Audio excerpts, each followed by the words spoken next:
monde du silence. C'était le Stade du Rail ce soir avec une rencontre à huis clos. On en a parlé entre Nice et Auxerre, comme ce fut le cas d'ailleurs l'an passé entre le Paris Saint-Germain et Bastia. Une sanction qui a été infligée aux Niçois après les débordements de la 6e journée face à Saint-Etienne.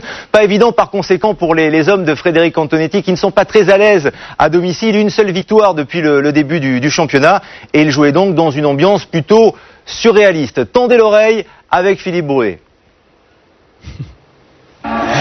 Oui, voilà, ce monde du silence, ou presque, puisque l'hymne de Nice, à la gloire de la ville, retentit. Et puis quelques 25 privilégiés. Vous connaissez, Lionel, ces immeubles qui entourent le Stade du Rail. Et bien ce soir, on avait fait presque salle à manger comble dans les rues de Nice. Près de 200 supporters qui vont animer le premier quart d'heure, qui vont même, avec des petits parachutes, envoyer des feux d'artifice. Monsieur Cailleux, l'arbitre de la rencontre, laissera rentrer tout cela dans l'ordre. Et le premier quart d'heure est à l'avantage des Auxerrois de Jacques Santini qui viennent inquiéter, comme ici avec ce ballon sur le poteau Grégorini. Il y avait une très légère position de hors-jeu notée par monsieur Caillot, qui est pas évidente sur cette image. En tout cas, Benjani pour l'instant, Lachuer organise très bien les choses du côté des joueurs de Jacques Santini, avec Kallenberg qu'on voit très souvent.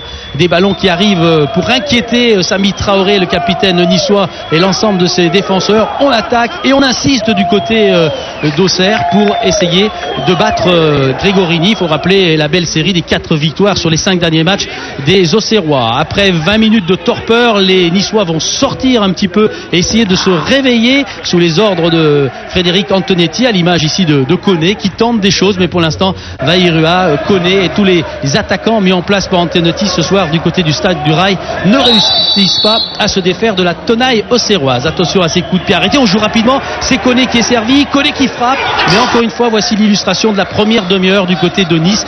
On tente, maintenant on se rapproche du début de Fabien Cole, mais on reste imprécis.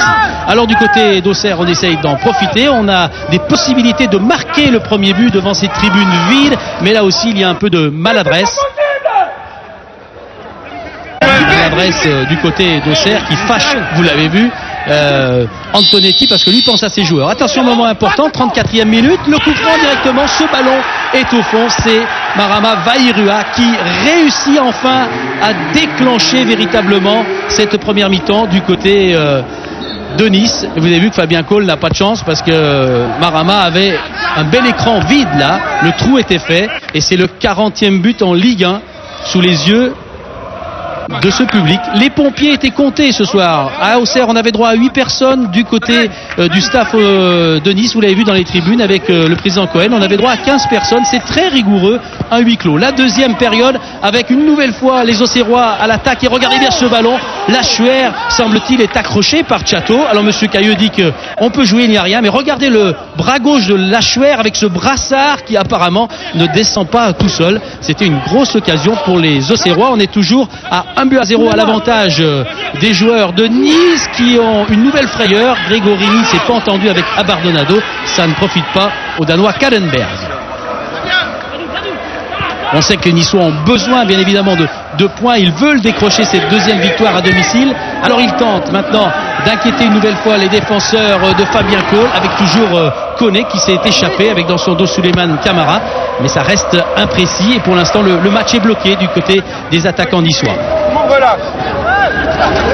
Santini veut que ses joueurs poussent. Nous sommes dans les 10 dernières minutes. Nouvelle claquette de Grégorini et c'est vrai que le dernier quart d'heure est nettement à l'avantage maintenant des joueurs de l'AGIA qui poussent.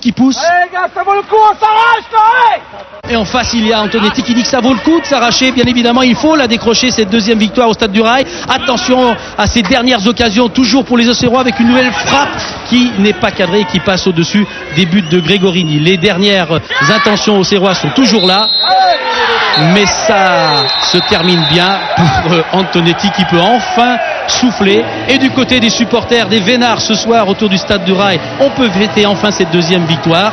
Santini lui n'est pas content de ses Auxerrois. Et quand on est 4e du championnat, on doit donner un autre spectacle que mes joueurs ont démontré ce soir. mais je ne suis pas trop déçu parce que à l'extérieur, mes joueurs n'assurent même pas le minimum, c'est-à-dire au moins de garder notre cage inviolée. Et j'espère que le point ou les 3 points qu'on aurait pu prendre avec un peu plus de conviction ce soir, même si les Niçois ont fait leur match, j'espère qu'on va pas le subir dans les prochaines semaines, d'autant plus qu'avec la réception de PSG et un déplacement à Geoffroy Guichard, ce seront des matchs encore d'une autre complication. Merci beaucoup.